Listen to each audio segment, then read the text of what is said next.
여러분이 생각하시는 영웅은 어떤 사람일까요? 영웅에 대해서는 사실 여러 가지 기준이 있습니다. 근데 제일 문제가 우리나라가 제일 짭니다. 뭐 영웅 그러면 뭐 완벽해야 되고 조상 3대 위아래 3대가 완벽해야 되고 이런 경우를 이제 영웅이라고 하는데, 예를 들면 중국이나 서양에서는 그냥 뭔가 조금 남다른 일을 하면 영웅이에요. 남보다 밥만 많이 먹어도 영웅이고요. 뭐 힘 좀 세도 영웅이고. 근데 또 그렇다고 해서 우리가 이 프로를 하는 데 있어서 뭐 강아지 한 마리 구한 사람도 영웅이다 하면은 이제 이게 또 곤란해지죠. 그래서 역사적으로 봤을 때 어떤 사람을 영웅이라고 할 수 있을까? 위대한 업적을 이루고 모든 면에서 완벽한 사람. 어떤 일을 해 나가는 과정에서 남다른 능력, 행동, 결단을 보이는 사람. 그리고 역사를 서술할 때는 플루타르크의 정의에 따라서 불확실성에 뛰어드는 사람을 영웅이라고 합니다. 이 영웅들이 개척하려고 했던 그 세계란 어떤 세계인가? 그리고 그것을 향해서 도전하려고 했을 때 그 도전의 크기는 어떠한가? 그러한 것에 대해서 과감하게 나갔던 그 사람들의 어떤 노력, 혁신성, 용기, 그리고 미래를 보는 통찰에 대해서 알아보는 시간을 가지도록 하겠습니다. 그들의 모든 것을 배우자가 아니에요. 그들에게서 무엇을 배우고 그들에게서 우리가 취할 것이 뭐고 우리의 삶에 적용할 것이 무엇인가를 함께 찾아보는 시간이 되었으면 합니다.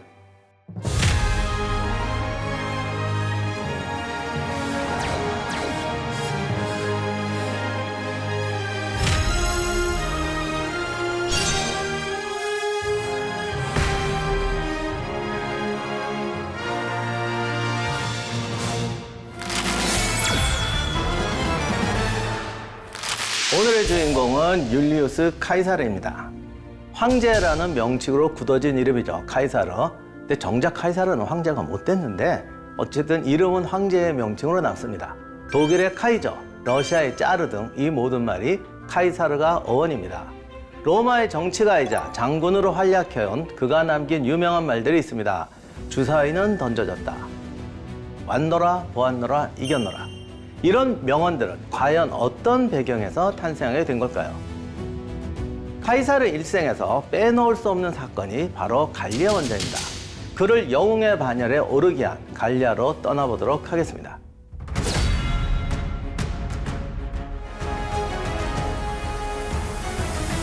기원전 59년 집정관으로 선출된 카이사르는 그 해에 강력한 부족인 헬베티족이 근거지를 버리고 갈리아로 이동하려고 한다는 첩보를 듣습니다. 이 헬베티족은 이탈리아와 이 알프스 중간에 지금의 스위스 지방에 살던 산악부족인데 이 스위스 사람들이 사실 싸움을 잘해요. 그러니까 이 헬베티족이 왜 이 산골짜기에 처박혀 있어야 되냐. 저기 갈리아 평원으로 내려가서, 그러니까 지금의 프랑스 평원이죠. 거기를 정복하고 아예 갈리아를 통째로 정복하자. 이런 마음을 품고 대원정을 시작하는 겁니다. 그러자 로마에서는 헬베티족을 저지하기 위해서 카이사르가 출동을 하는데 여기서 굉장히 중요한 사실이 있어요. 어떤 현상이 일어날 때는 어떤 개인의 생각으로 그냥 하는 게 아닙니다. 자리가 깔아졌으니까 누군가가 춤을 추려고 하는 거예요. 그러면 보통 사람은 제가 왜 시끄럽게 춤추냐라고 생각하지만 미래를 보는 사람은 이제 어떤 거대한 공연 예술을 해도 되는 시대가 왔구나. 그러면 쟤네를 쫓아내고 우리가 저 무대를 차지하자. 이런 생각을 하게 되는 것이죠. 카이사르는 바로 이러한 통찰을 발휘합니다. 헬베티족을 저지하는 것이 아니라 갈리아 원정을 시작하게 됩니다. 이 헬베티족은 기원전 107년에 로마군에게 굴욕적인 패전을 남겼던 부족입니다. 그 가랑이 사이로 로마 군단이 기었다고 그러더라고요. 근데 참 힘세면 좋은 게 열을 받는데 어떡할 거야. 저쪽 애들이 센데.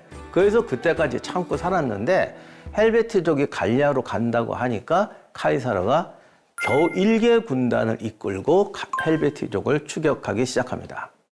카이사르와 헬베티족이 처음 만난 곳은 지금의 스위스와 프랑스 국경에 있는 레만 호수, 제네바 호수라고도 하죠. 그러니까 제네바 앞에 있는 호수에서 이들과 조우합니다. 이때 카이사르는 로마군의 장기를 살려서 호수와 옆에 있는 산맥 사이에 방벽을 설치해버립니다. 높이 약 3m의 방벽이었다고 하죠. 그런데 헬베티족은 이 로마군의 방벽을 통과할 수가 없었어요. 그래서 갈리아의 유력 부족이었던 하이두이족을 설득합니다. 로마군 방벽을 통과할 수가 없으니까 우리가 니네 땅으로 우회 좀 하자. 대신에 니네들은 손 안 댈게. 그냥 조용히 갈게. 이 말을 들은 하이두이족은 헬베티족이 자기 영토를 통과하는 것을 허용하는데 말이 쉽지 그게 됩니까? 들어가니까 약탈을 하기 시작하는 거죠. 그래서 하이두이가 로마에게 구원을 청하게 됩니다. 근데 말은 이런데 이게 실제로 정말 그랬는지 조금 애매합니다만 아무튼 카이사르는 이거를 명분 삼아서 헬베티족을 쫓아서 하이두이족 구역으로 들어가게 되고요. 하이두이족과 동맹을 맺게 되죠. 근데 여기서 중요한 사실이 벌어집니다. 일단 갈리아가 이제 정복, 통합의 때가 왔다라는 걸 감지하게 되고 갈리아 원정을 시도하는 데 있어서 로마군 혼자 들어가서는 그 땅을 정복할 수가 없습니다. 그런데 하이두이족과 헬베티족 또 이쪽에 있는 부족들이 싸우는 걸 보면서 아, 얘네들이 이제 서로 통합을 하려다 보니까 패권 경쟁을 하게 되는 거예요. 그럼 서로 라이벌이 되죠. 이거를 이용하면은 로마군이 장기적으로 싸울 수가 있겠다. 로마군이 갈리아 정복하는데 두 가지를 해결해줘요. 하나는 군량이 필요하고요. 하나는 로마군이 기병이 없거나 약합니다. 근데 기병이 없으면 광대한 영역을 정복할 수가 없습니다. 이 두 가지 문제를 하이두이족이 해결해 줍니다. 지속적으로 군량을 대주고 하이두이족 기병들이 로마군 편에 서서 로마군의 기병이 되어줍니다. 갈리아 원정을 시작할 수 있는 계기가 만들어지게 되는 것이죠. 카이사르의 목표는 통합 갈리아가 만들어지기 전에 로마가 갈리아의 주인이 되겠다는 거예요. 아무리 강한 나라라고 해도 정복해서 통치하려면 그 나라가 어느 정도 통치할 수 있는 기반이 만들어져야 됩니다. 부족과 부족들이 갈등하면서 뭔가 그들 중에 통합하려는 기운이 있단 말이에요. 그럴 때 로마군이 들어가서 우리가 해줄게. 길도 닦아주고 상원방도 열어줄게. 이런 식으로 해야 당하는 사람 입장에서는 뭐 반역이다 이렇게 생각할 수도 있지만 어쨌든 로마의 편을 드는 사람도 생기는 거예요. 길도 닦아줄게. 항구도 열어줄게. 그리고 니네 은행 없지? 우리 은행이 있는데 융자도 해줄게. 뭐 어떻게 보면 제국주의가 식민지 통치할 때 쓰는 방법인데 아무튼 식민지 사람 중에도 이게 이익이 되는 사람이 있어야 돼요. 그러면 이제 협력하는 겁니다. 그런데 또 하나 중요한 것이 이걸 방치하면 갈리아가 통합될 거란 말입니다. 지금 이탈리아는 유럽에서 제일 강한 나라가 아닙니다. 프랑스나 독일이나 또는 혹시 합스부르크 옛날 오스트리아 같은 광대한 통일 국가가 생기면 이탈리아는 언제나 3, 4, 5위일 수밖에 없어요. 만약에 이때 갈리아를 통합하지 못했더라면 우리가 아는 로마 제국은 절대로 생겨날 수가 없습니다. 물론 그렇지 않았더라면 세계 역사가 더 발전했을지 우리한테 더 좋아졌을지는 알 수가 없어요. 그것이 최선이었는지는 모르겠지만 어쨌든 인류 문명에 거대한 영향을 미쳤던 로마 제국이라는 것은 카이사르의 갈리아 정복을 통해서만 이루어졌던 거고요. 그 시기를 놓쳤으면 로마는 절대로 역사의 주인이 될 수가 없었습니다.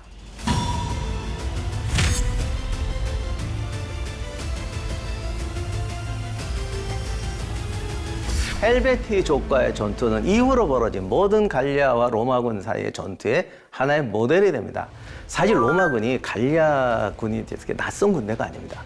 과거에 이탈리아를 쳐들어왔던 한니발의 군대도 절반이 갈리아인들입니다. 그래서 갈리아인들과 싸워봤던 경험이 많아요.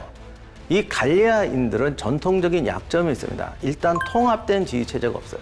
그리고 전술 운영 능력이 부족합니다. 장점은 그냥 간단히 말하면 체격이에요. 힘으로 당할 수가 없어요. 그러니까 힘이 세니까 얘들은 그냥 감정적이에요. 보면 막 이게 전쟁할 때 도끼 들고 막 이러잖아요. 상대방 겁주려고 하는 것도 있지만 이렇게 하면서 자기도 흥분해버리는 거예요. 이렇게 싸울 때는 절대 옆을 못 봅니다. 로마군하고 갈리아족하고 가장 다른 점이 후대장, 분대장, 중대장들이 옆을 보느냐, 주변 상황을 듣고 보고 판단하느냐, 상부에서 하는 명령이 전달이 되느냐, 그거 차이예요. 근데 이 격정에 쌓인 애들은 앞만 보고 돌격하거든요.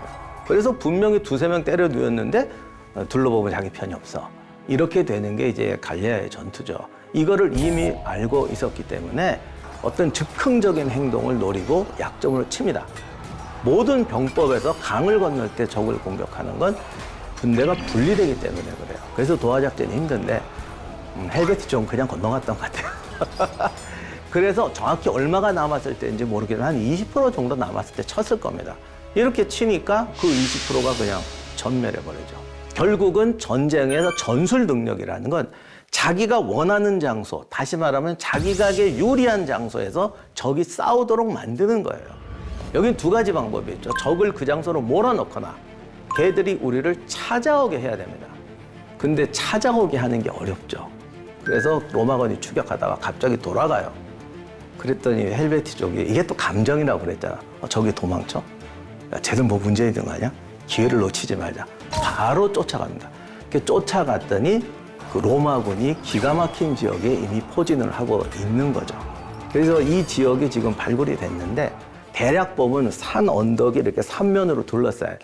우리나라에는 이렇게 보면 다 있어요. 이렇게 자총령 우베코 거기에 로마군이 딱 진을 치고 있었어요. 이렇게 되니까 이제 헬베티 쪽과 이들에게 가세했던 보이족, 롤링기족 이런 사람들이 이제 로마군을 공격을 하는데 로마군은 전형적으로 3열로 배치합니다. 맨 앞에 신병, 중간에 베테랑, 맨 마지막은 왕고참들 이런 사람들이 쓰게 돼요. 하스티티, 프린키페스, 트리알이라고 하는데 1, 2, 3열로 쓰게 되는데 병력은 갈리아군이 많고 힘은 셌지만 포진을 완벽하게 하고 유리한 지형을 차지하고 있었기 때문에 로마군이 압도적인 승리를 거두게 됩니다. 이 헬베티족과의 전투는 카이사르가 앞으로 갈리아 전쟁을 하는 데 있어서 굉장히 중요한 경험이 돼요. 여기서 두 가지 사건이 벌어지는데 싸워봤더니 이 로마군의 조직적인 전술로 몇 배의 적까지 해치울 수 있는지를 완벽한 데이터가 나온 거예요.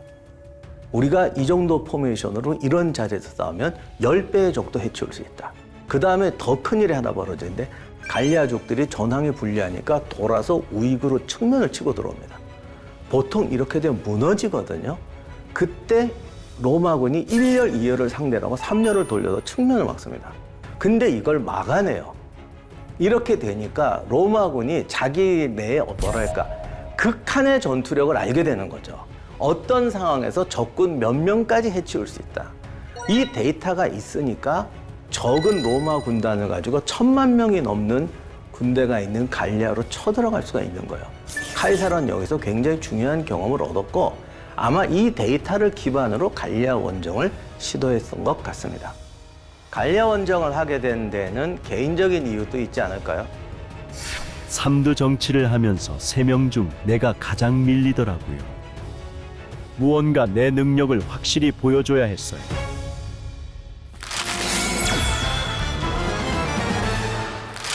삼도 정치를 이해하려면 당시의 시대적 배경을 알아야 합니다. 이 시대는 공화정 말기입니다. 말기란 무슨 뜻이냐? 전통 귀족 가문은 몰락하고 밑에서 치고 올라오는 세력들은 막 세지는 시대죠. 카이사르 가문은 로마에서 가장 전통적인 명문가입니다.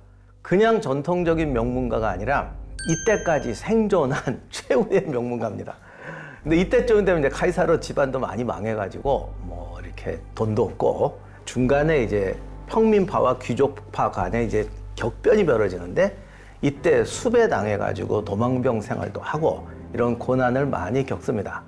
간신히 로마로 복귀한 카이사르는 이제 군에 입대했다가 이제 거기서 부자였던 크라수스를 만나서 많은 도움을 받습니다.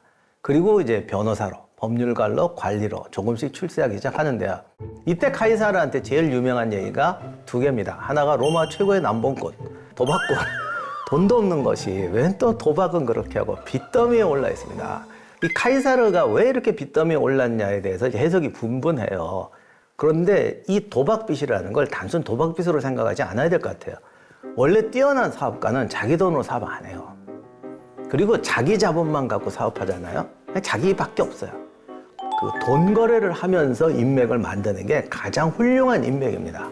그래야 상대방의 약점도 알고 거래 관계도 아는 거죠. 아마도 카이사르는 이런 식으로 정치적 인맥 관계를 형성했던 것 같습니다. 삼도 정치의 또 한 명이었던 크라수스는 로마 최고의 재벌입니다. 부동산으로 돈을 벌었습니다. 경제 성장계는 부동산이 최고인 것 같아요. 또 한 사람 폼페이우스는 로마 최고의 전쟁 영웅이었죠.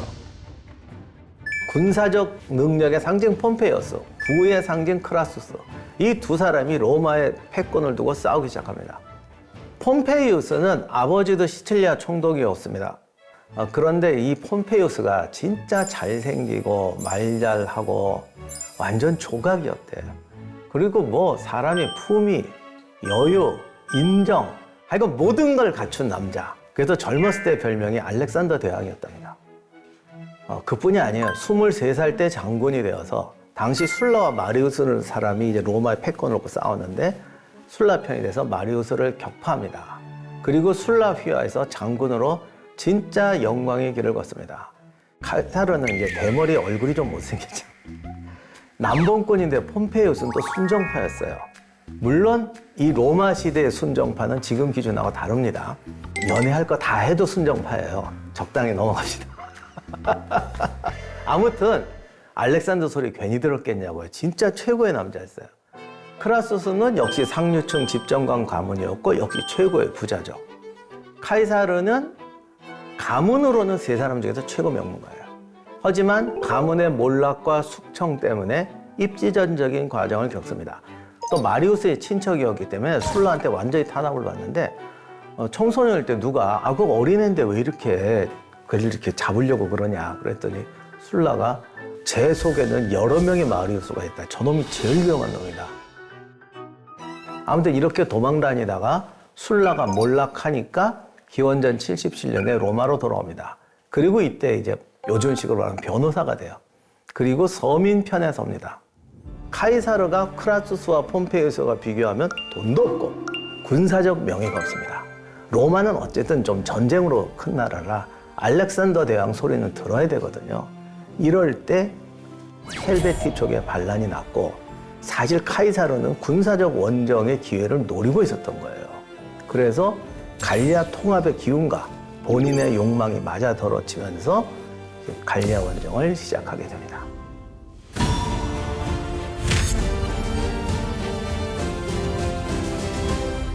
로마 군대는 한니발 침공 이전과 이유가 달라지는데요.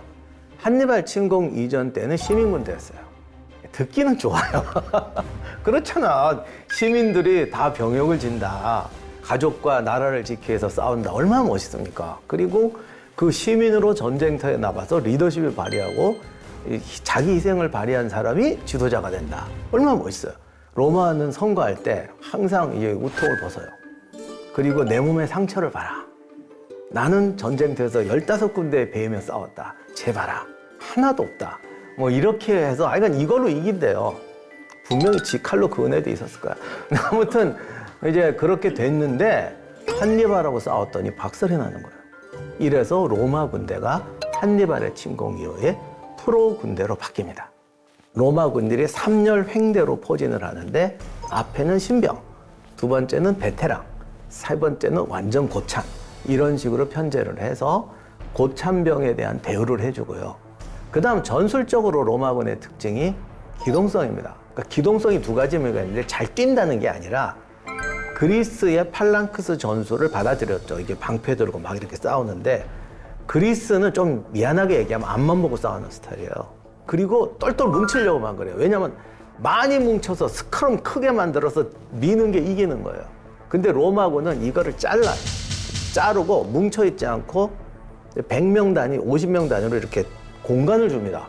그래서 순간순간 전술에 따라서 이렇게 옆으로 치고 우회전하고 뒤로 빠지고 이런 거를 굉장히 다이나믹하게 하게 만들었습니다. 그래서 원래 갈리아 사람들이 체격이 머리 하나가 커요. 이 머리 하나가 크다는 게요. 싸워보면 장난 아닙니다. 헤비급하고 패더급 수준이에요. 그런데 체력, 그러니까 지구력이다가 이런 거를 팀플레이로 이렇게 돌아가면서 하니까 갈리아 군한테 체력적으로도 압도를 하게 됩니다. 그래서 이게 이제 로마군의 가장 큰 무기 중에 하나였어요. 그 다음에 이제 로마군의 무기는 뭐 제가 일일이 다 설명은 못 드리겠지만 요 특징 하나만 말씀드리겠어요. 가장 중요한 특징이 우리 것을 고집하지 않는다. 좋은 거를 가져다 쓰는 게 로마군의 전통입니다. 여러분 그 영화 제목으로 유명한 글라디우스, 그거 원래 스페인 애들이 쓰던 칼입니다. 모든 사람에게 아이디어를 얻어서 자기 스타일로 개량해서 전술적 완성도를 높인다. 이게 로마의 가장 최대의 장점이자 무서운 것이었고요. 이렇게 되니까 전 세계 어떤 지형에서도 싸울 수 있게 됩니다. 산에서도, 강에서도, 뭐 평야에서도. 딱 하나 이제 약점이 사막입니다. 중앙아시아 기병들은 뜨거운 데서 이렇게 말 타고 싸우는데 로마군은 뜨거운 데 갖다 놓으면은 한 30분만 갖다 버리면 익어버려요. 그래서 그 중앙아시아 군대한테는 형편없이 지는데 카이사르가 이제 걔들한테 도전했거든요. 근데 카이사르가 가기 전에 죽어가지고 이 승부는 영원히 알 수 없게 됐습니다. 제가 고민을 많이 해봤어요. 아, 이거 로마군 갖고 파르티아 기병들하고 싸우면, 그러니까 몽골 기병 같이 막 가볍게 하고 막 주변을 돌면서 활 쏘는 애들. 이거는 방법이 없는데 그 사람은 방법이 있긴 있었을 거예요. 근데 이걸 모르게 돼서 너무 아쉽습니다. 제가 언젠가 꿈에 한번 카이사르가 이래라. 이러면 제가 이제 한번 책에 쓰겠습니다. 꿈에 안 와요, 요즘에. 카이사르는 갈리아 원정으로 인생 최고의 순간을 맞게 됩니다. 그런데 바로 이때에 인생 중 가장 큰 위기를 맞게 되죠.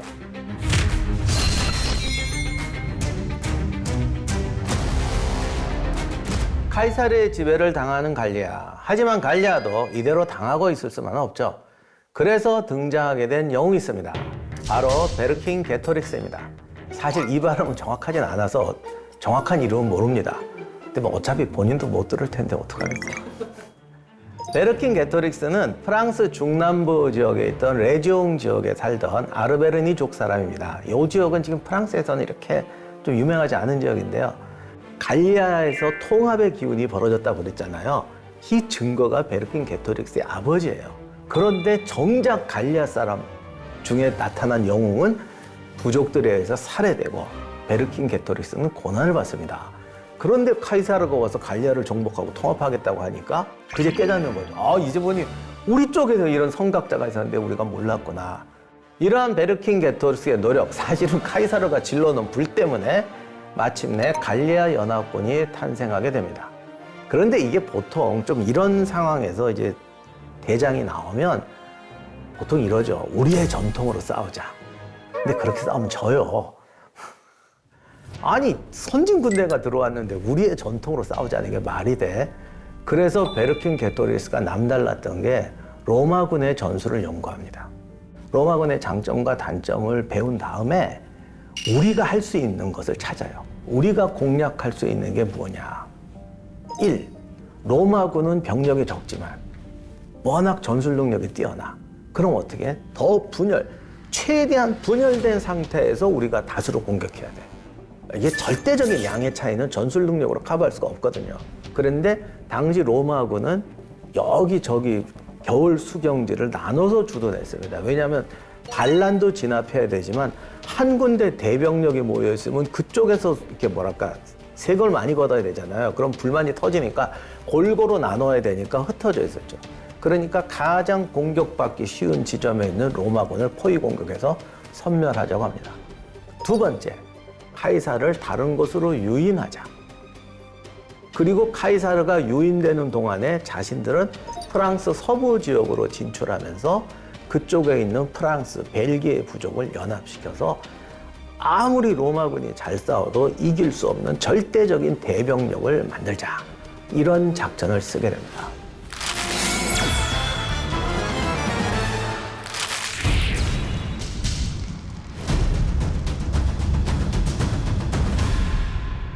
문제는 로마군이 너무 세단 말이에요.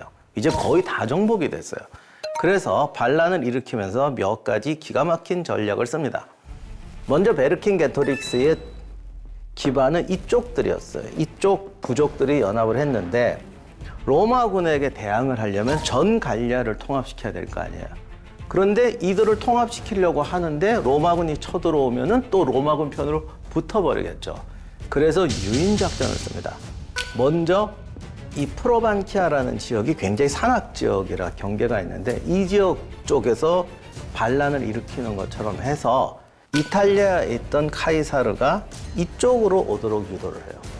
그리고 자기들은 그 틈에 이 갈리아 중부 지역 이쪽으로 서진하면서 여기에 있던 갈리아인들을 포섭해서 이제 감히 이제 로마도 대항할 수 없을 정도로 거대한 세력으로 만들려고 합니다. 그런데 카이사르가 벌써 시작하자마자 눈치를 탁 챕니다. 적들이 쓸 수 있는 수법이 뭐냐? 쟤들이 우리보다 약한데 어떤 전술을 쓸 것인가 이렇게 판단했던 것 같습니다. 결국 이건 유인작전이다. 베르킨게토릭스를 돌리는 방법은 베르킨게토릭스의 본거지를 치는 거죠. 베르킨게토릭스도 이 생각했는데 이때가 겨울이어서 이쪽 험악한 산악 지역을 넘지 못할 거라고 생각했습니다. 근데 로마군의 장기가 공병술이잖아요. 근데 문제는 베르킨게토릭스도 그건 알았는데 지금까지 겨울산을 넘는 능력은 본 적이 없어요. 그런데 로마군은 눈 높인 산을 도로를 뚫고 넘어서 베르킨게토릭스의 고향을 위협하게 됩니다. 결국 베르킨게토릭스 세력들은 서진을 중단하고 본토로 돌아오게 되죠. 이렇게 됨으로써 이쪽 지역 세력들을 합세시키는 작전이 실패하게 됩니다. 자, 그러면 여기서 포기하느냐? 아니죠. 베르킨게토릭스가 2라운드 작전을 쓰게 됩니다. 자, 무조건 우리는 적의 약점을 노려야 된다. 로마군의 약점이 뭐냐? 기병과 식량 공급입니다. 기병과 식량 공급을 누가 해줍니까? 하이드위족이 해주고 있어요. 자기는 이렇게 대치하고 끌고 나가면서 로마군을 끌어들인 다음에 하이드위족을 배신을 시켜버립니다. 이렇게 되자 로마군의 식량 공급과 기병이 딱 끊겨버려요. 기병이 없으면 어떻게 되느냐? 현지 조달하기 위해서 보병 부대가 흩어지면 기병들이 습격해서 살해하는 겁니다. 아무리 로마군이 강해도 소규모로 흩어진 부대는 기병들의 상대가 될 수가 없습니다. 무슨 수를 써서 식량을 조달하려고 해도 이 갈리아 기병들한테 다 막혀버립니다. 이렇게 돼서 여기서 이제 카이사르가 완전히 끝날 뻔했는데 이쪽 지역을 가면서 여기를 다 지금 불태운단 말이에요. 그러면 이 동네 부족들 입장에서는 이게 뭡니까? 너희 부족이 좀 희생을 해라. 나중에 갚아줄게. 누가? 국가가 없단 말이에요. 근데 이쪽 사람들은 불안한 거야. 좋아, 로마군 쫓아냈어요. 와, 이 부족들 신났어요. 얘네만 거지 됐어요. 아예 이거 쫓아내고 이거 우리가 먹자라는 생각을 안 하겠습니까? 이들은 지금 한 국가와 민족이라는 생각이 없습니다. 이렇게 되니까 이 불태우던 이 부르주에 있던 종족들도 자기들의 수도는 남겨달라고 주장을 하는 겁니다. 그래서 여기는 요새화된 지역이다. 강이 있고 뒤가 산으로 막힌 지역이라 절대 로마군도 함락시키지 못하니까 여기를 보존해달라고 주장합니다. 베르킨게토릭스는 이것도 태우고 싶었지만 분위기를 보니까 못 태우겠는 거예요. 그래서 못 태웠어요. 로마군이 이 소식을 듣자마자 이 아바리쿰이라는 도시로 공격하게 됩니다. 지금 이름은 부르주고 당시 이름은 아바리쿰이었어요. 공성로를 만들고 공사하는 걸 보니까 떨어질 거 함락될 것 같은 거예요. 그래서 베르킨게토릭스가 다른 군대를 이끌고 와서 뒤에서 싸움을 붙이는데 로마군 입장에서도 이거를 함락시키지 못하고 어차피 죽는 거니까 뒤에서 적과 싸우면서 공성을 해서 단숨에 함락시켜버립니다. 여기서 대비극이 벌어지는데 아바리쿰에 4만의 도시민이 살고 있었는데 주민들을 학살해버립니다. 왜냐하면 이 사람들을 살려놓고 식량을 공출하면 결국 먹을 게 없으니까 또 폭동을 일으킬 거란 말이야. 그래서 이들을 학살해버리고 또 하나는 너희들이 청야 전술하면 이렇게 된다라는 걸 보여주는 거죠. 아마 이 소식을 듣고 겁을 먹고 베르킨게토릭스에서 반란해서 이탈한 부족들도 굉장히 많았을 겁니다. 식량을 얻으니까 하이드위족도 배신했다가 다시 또 돌아오게 됩니다. 이렇게 되니까 베르킨게토릭스는 그동안 피해왔던 정면 승부를 할 수밖에 없습니다. 그래서 그가 알고 있는 모든 수단을 동원해서 싸웁니다. 그런데 당할 수가 없어요. 그러자 이제 마지막 수단을 씁니다. 지금 프랑스 리옹이라는 곳에 있는 알레시아라는 곳으로 들어갑니다. 이게 만화에나 나올 것 같은 요새입니다. 주변에 강이 휘감고 있고 오녀산성처럼 이렇게 위에 산이 평지가 된 알레시아로 들어가서 거기가 자기 스스로 고립이 돼요. 그리고 자기 편에 가담했던 모든 부족 전사들을 고향으로 보내서 총 갈리아 부족들에게 걸기시킵니다. 수많은 갈리아 부족들이 알레시아로 몰려오게 됩니다. 여기서 역사상 유례없는 사건이 벌어지는데 가운데 알레시아에 산이 있고 그 바깥을 뺑 둘러서 로마군이 포위하고 있습니다. 그 로마군 바깥으로 전 갈리아에서 모인 부족들이 로마군을 포위합니다. 무슨 도너츠 모양으로 이중의 링이 형성되어 버려요. 자, 그런데 문제는 이것도 로마군이 예측을 했다는 것이죠. 로마군이 이중의 요새를 쐈습니다. 그러니까 안쪽으로는 요새를 공격하기 위한 방벽을 쌓고 바깥쪽으로는 밖에서 로마군을 공격하는 갈리아군을 막기 위한 요새를 쌌습니다. 높이, 해자의 넓이 이런 거를 정말 조절을 잘해갖고 해자도 이중으로 파고 높이는 한 5, 6m 정도 되는 방벽을 쌓고 그리고 로마군의 특징이 아주 정밀하게 쌓기 때문에 병력들을 이렇게 탑과 탑 사이에 고르게 분산시킬 수 있어요. 근데 이게 왜 중요하냐면 저기는 거리 보니까 지금 2개 중대가 깨지고 있네.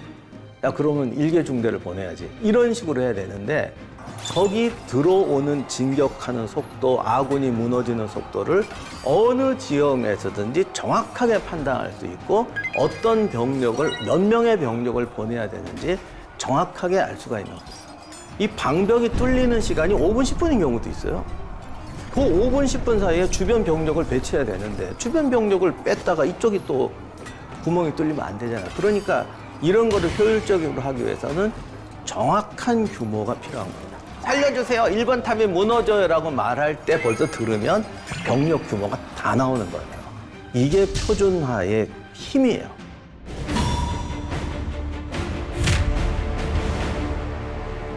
첫날 바로 전투가 벌어졌는데 이때는 평원 전투가 벌어집니다. 방벽을 공격한 게 아니라 로마군도 나가 싸웠어요, 평원에서. 자, 그런데 이때 갈리아군이 학습 효과를 발휘해서 이전에 없던 놀라운 전투력을 발휘합니다.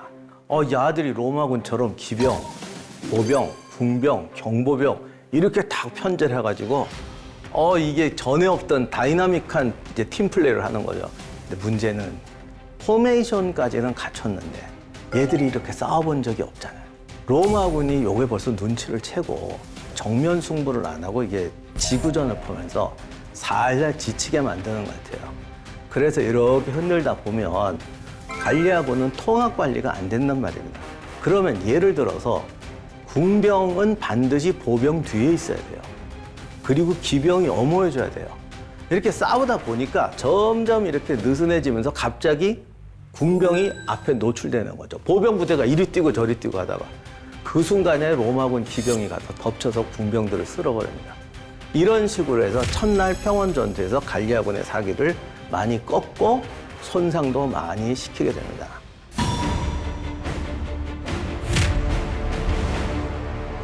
다음날 전투는 공성전으로 시작이 됩니다. 이때 갈리아군도 어떤 필사에 정말 정신이 있었던 것 같아요. 그래서 사다리와 갈고리를 들고 보루를 용감하게 공격해 왔다고 그럽니다. 그런데 이렇게 성벽을 공격하면 결국 해자를 2개를 건너서 사다리를 걸고 들어가서 교두보를 확보하면 그쪽으로 대병력이 투입돼야 되는데 얘들은 사실 말도 안 통하는 부족 많아요. 지금은 좀 벨기에인 프랑스 지역 이런 데서 막 오니까 말도 안 통하지. 신호하면 되잖아. 신호 다 다르지 당연히. 그리고 깃발이나 준비했겠어요? 그 다음 더 큰 게 있어요. 해자가 이중으로 되어 있어요. 다 메꾸지 못해도 최소한 다리를 예를 들면 10m 간격 정도는 메꿔서 여기가 함락됐다 그러면 이쪽으로 와르르, 여기가 함락됐다 그러면 이쪽으로 와르르 가야 되는데 해자 깊이가 4m 거의 5m 가까이 되는데 이게 2개예요. 그럼 5m 내려갔다가 5m 올라와서 이거 2번 하다 보면은 공성이 다쳐버리는 거죠. 이렇게 되니까 하루 종일 싸웠지만 결국 로마의 방벽을 함락하지를 못해요. 그 다음에 알고 봤더니 더 큰 문제가 있었습니다. 이들이 사실 통합지휘관을 뽑긴 했는데 말을 듣겠냐고요. 이미 조직되고 만들어진 군대 있잖아요. 그러면 중대장이 명령하면 애들이 그냥 들어요. 근데 지금 아무도 모르는 상태에서 대장 뽑았어. 자, 이렇게 나가자고. 잠깐만요. 근데 아무래도 오른쪽을 공격해야 되지 않을까요? 내가 볼 땐 저쪽이 유리한 것 같은데 말 안 할 것 같으세요? 생명이 걸렸는데 다 해요. 그러면 아무리 대장이라도 닥쳐. 넌 일로 가. 넌 일로 가. 못합니다. 이러다 보니까 둘째 날 전투에서 결정적인 실수를 했던 게 밝혀집니다. 보루 지형 정찰을 안 했어요. 이 로마군의 진지를 먼저 지형 정찰을 하고 어디가 약점이다 아니다 알고 그리고 해자도 메꾸고 이래야 되는데 둘째 날 닥치는 대로 쳐들어가 버렸던 거예요. 근데 사실은 이 방벽이 너무 길었기 때문에 중간에 경사진대도 있고 비탈도 있고 그래서 약점 있는 지역이 있었어요. 그제야 이제 이거를 공격하자. 이미 이틀 동안 손실을 본 다음에 3일째에 이 전투를 하게 된 거죠. 그리고 제가 볼 때는 가장 중요한 게 군량 문제입니다. 갑자기 대군들이 모였는데 이 대군들을 먹일 군량이 없어요. 자, 이때 유일한 방법은 옆에 근처 부족들을 보고 니네가 좀 달라고 하는 겁니다. 우리가 이 국가적 단결이라는 건요, 명분이나 의지 갖고는 절대 안 되고 그 위에 통합 정권이 세워지고 이들이 한 국가로 살아왔을 때나 되는 거지. 이제 앞으로 국가를 가자라고 하는 쪽에서 니네 식량 달라고 그러면 안 준다고요. 이렇게 되니까 서두르게 되고 서두르다 보니까 첫째, 둘째 날 실패를 하고 마지막 날 비로소 이제 조기를 공격하고 다른 쪽은 양동으로 하자 이렇게 하는데 이미 전투력이 아마 60%는 이미 손실을 본 상태였을 거예요.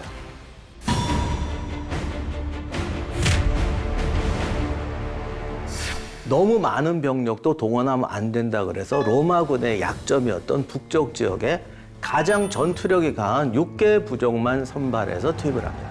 첫날 이렇게 했으면 로마군 함락됐을 거야. 근데 이제 와서 이렇게 하니까 이미 전투력이 많이 쇠지됐죠.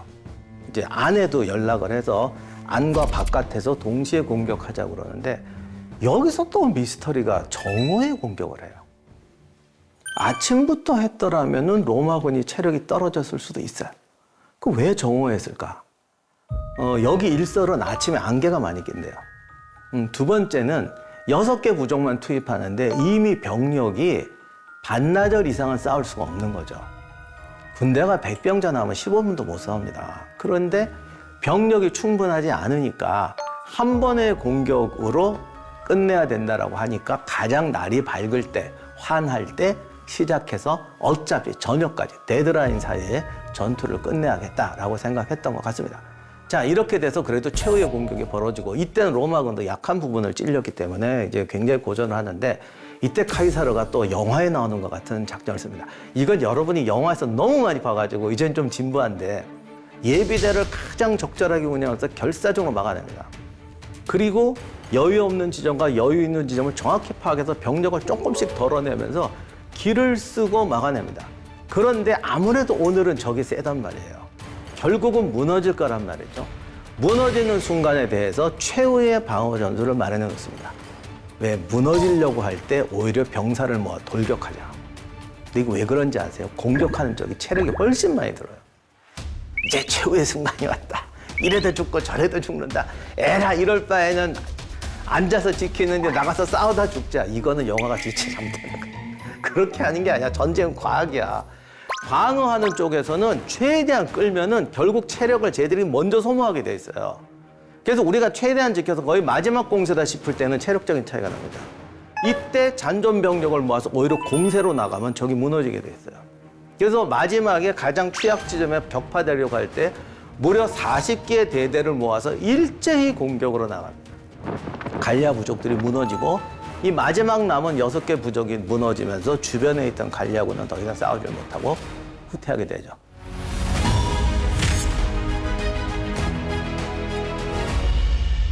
베르킹게토르스는 통곡을 하고 항복을 합니다. 결국 로마로 끌려와서 지하 감옥에 갇혔다가 살해가 됩니다. 그가 갇혔다고 전해지는 지하 감옥이 로마에 가시면 카피톨리움 이제 오른쪽에 이제 지하 감옥이 있습니다. 카이사르는 개인적으로 갈리아와의 전쟁에서 엄청난 양의 전리품과 노예를 구해서 거액의 재산을 축적해서 빚도 다 갚고 인기와 명예를 누리게 됩니다. 이러한 성과를 이룬 카이사르의 업적에 대한 로마 시민들의 반응은 어땠을까요? 삼도 정치는 크라수스와 폼페이우스가 양강구도였고 카이사르는 보조 전력이었는데 이 카이사르가 갑자기 제1인기인으로 부각되게 되는 겁니다. 그렇게 되니까 크라수스하고 폼페이우스가 당황하게 되죠. 크라수스는 긴장합니다. 군사적 업적이 없잖아요. 그러니 나도 군사적 업적을 쌓아야겠다. 이런 욕심으로 파르티아 전쟁을 시작합니다. 하지만 시리아 부근에서 파르티아군에게 대패하면서 목숨을 잃습니다. 그의 아들마저 전사해서 크라수스의 세력은 사라지게 됩니다. 폼페이우스, 로마의 알렉산더는 카이사르의 딸 율리아하고 결혼을 했습니다. 근데 이게 젊은 부인한테 폭 빠져가지고 그냥 이렇게 놀다가 또 아이가 죽어요, 율리아가. 카이사르의 인기를 견제하던 폼페이우스는 뒤늦게 귀족들과 함께 손을 잡고 카이사르에게 즉시 군대를 해산하고 로마로 돌아오라고 명령합니다. 하지만 카이사르가 그 명령을 따를 수가 없었죠. 폼페이우스가 권력을 독점하는 걸 두고 볼 수만 없었거든요. 폼페이우스의 명령을 카이사르가 거역한 이유는 무엇이었을까요? 무장을 하고 루비콘강을 건너는 순간 나는 반역자가 될 수밖에 없다.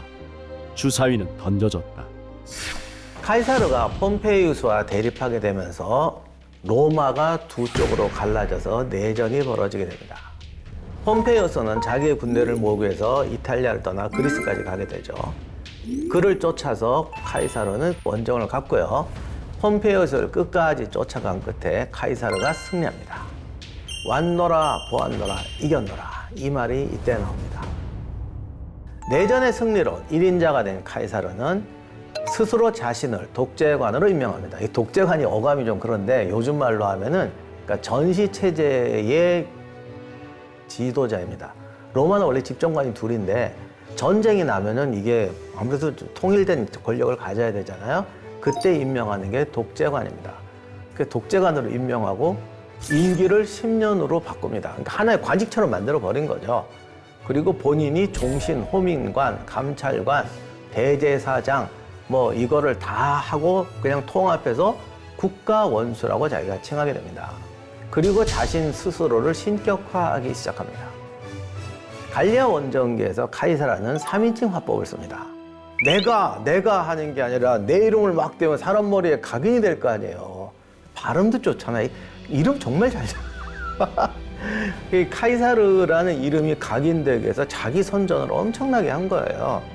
그리고 인물에 자기의 얼굴을 넣은 동전을 최초로 발행하게 됩니다. 이렇게 되자 공화정의 마지막 보루였던 원로원에서는 카이사르의 독재를 방지하기 위해서 암살을 계획하게 됩니다. 이 카이사르의 암살에 동원됐던 사람들이 절반이 카이사르랑 갈리아에서 같이 싸웠던 장교들이었습니다. 어떻게 보면 좀 순진한 건지 굉장히 똑똑한 사람인데 이상하게 그들을 너무 믿었어요. 군에 오래 있고 전쟁터에 갔다 온 사람들은 착각이 하나가 그 전투 연대에서 맺었던 그 정말 서로 생명을 나누는 의리, 이런 게 평생 간다고 생각하는 사람들이 많아요.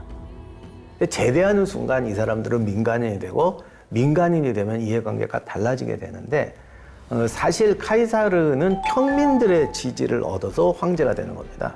그리고 귀족들의 특권을 제한하는 거거든요. 이렇게 되니까 원래 귀족들 또는 이제 기사계급에서 출세했던 사람들이 평민층이 자신을 압박하게 되니까 이해관계가 달라지게 되는 거죠.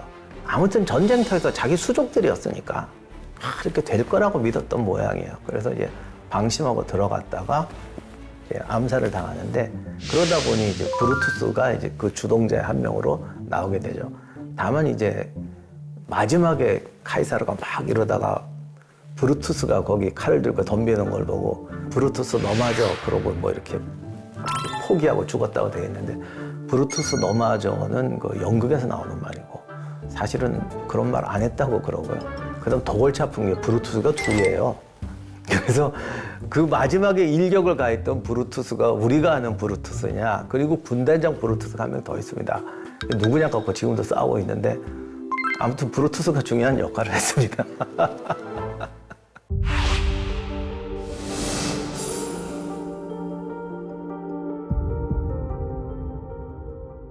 카이사르가 이렇게 암살당하고 이제 암살자들은 우리가 로마를 구하기 위해서 이 사람은 독재자가 되고 황제가 돼서 우리를 억압하려고 했노라 라고 말했는데 아무도 그들을 지지하지 않습니다. 오히려 시민들이 격한 반응을 일으키면서 이들이 도망가게 돼요. 이 로마 시민들이 카이사르를 이렇게 존경했구나 하는 건 카이사르도 몰랐을 거라고 하죠. 근데 이게 얼마나 대단하냐면요. 카이사르가 화장을 했는데 마침 비가 내려갔고 이게 시시다 씻겨 내려가서 카이사르 무덤이 없어요, 사실은. 카이사르야말로 로마를 완전히 딴 나라로 만들었잖아요. 그러니까 이 사람의 시신은 로마 땅속에 있는 게 제일 낫다 해서 뭐 무덤도 안 만들었다는데, 그 카이사르를 화장했더라는 곳이 지금 포로 로마노에 지금도 있어요. 제가 거기 갈 때마다 느끼는 게 항상 지금도 꽃이 있어요. 동전들 수북히 쌓여 있고, 그리고 거기 오는 사람들을 보면 뭐 사실 존경하는 사람만 오겠지만 꼭 로마 이탈리아 사람만 있는 게 아니고 전 세계 사람들 다 옵니다. 그래서 카이사르 존경하는 사람들 진짜 많아요. 그래서 카이사르가 비록 쓸쓸한 죽음을 맞이하긴 했지만 1500년을 이어온 로마의 기틀을 마련했고, 그가 개정한 로마 달력 율리우스역은 지금까지 쓰여지고 있어요. 또 뭐 인구 센서, 수많은 정보 시스템, 이런 것들이 지금까지 이어지고 있습니다. 그리고 결정적으로 카이사르를 영웅이라고 할 수 있는 것은 귀족 출신이지만 시민의 편에 섰다는 것이죠. 이게 단순히 계급적 관점에서 나는 귀족이 아니라 시민의 편에 섰다가 아니라, 그들이 지금까지 살아왔던 방식과는 새로운 국가 시스템을 만들었고, 모든 계층에게 양보와 타협을 종용하면서 하나의 시스템을 만들었다는 거죠. 그리고 그것이 거의 1000년 이상 가는 시스템을 만들었다는 점에서 카이사르를 영웅이라고 할 수 있습니다. 두 번째로는 뛰어난 전략과 전술로 전쟁에서 승리를 이끌어냈다는 것입니다. 전쟁이 함께한 병사들에게도 토지를 분배하고 곡물 수매에 일정한 보조금을 지급하면서 사기를 올립니다. 사실 이들이 전 유럽으로 번져가면서 지금 우리가 아는 수많은 도시들을 건설하게 되고, 어떤 로마의 어떤 과학적 사고, 합리적 사고, 이런 것들을 이제 전 유럽에 전파하고, 또 그런 것들을 수용해서 오늘날 우리가 아는 이런 중산층, 부르주아 이런 거 있잖아요. 이런 부분을 만들어내는데 크게 공헌합니다. 이런 시스템을 카이사르가 처음 만든 건 아니에요. 그러나 전 유럽에 전파시켰던 사람이 바로 카이사르였습니다. 우리의 역사에 커다란 영향을 끼친 카이사르 이야기 어떠셨습니까? 다음 주에도 새로운 영웅과 함께 하겠습니다. 그런데 그 영웅 누굴까요? 카이사르와 비슷한 시기에 있던 사람. 그리고 우리가 이 프로를 하려면 뭔가 균형을 맞춰야 될 텐데, 서양의 카이사르. 그러면 또 이제 어디에 누가 있을까? 한번 맞춰보시기 바랍니다.